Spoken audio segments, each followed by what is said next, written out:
তো ঘর দর কাজ শেষ। তো যে করলা ভাজিটা করতেছি, সেগুলো হয়ে গেছে, সব রান্না শেষ। বেগুন দিয়ে মাছ রান্না করছে, আর এখন করলা ভাজি আর একটু হবে।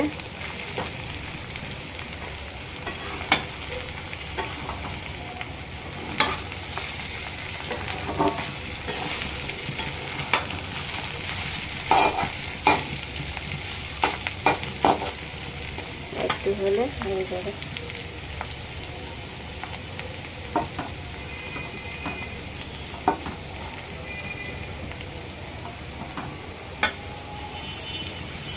পাট শাক রান্না করছে।